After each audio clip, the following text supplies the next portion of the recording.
vessels, holy and whole, broken,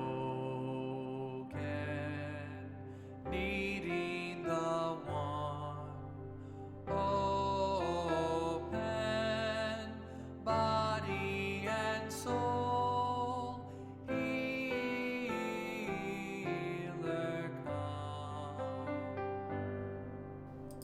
The demands of following Jesus are great. He shows us that sometimes we must make extraordinary efforts to move in new directions. As we consider the health of humanity, we cannot ignore the need to heal the very planet that sustains us. Sometimes it feels as though we live in increasing chaos, caused by a beleaguered environment and the hoarding of resources. Often we look to be saved by something or someone else.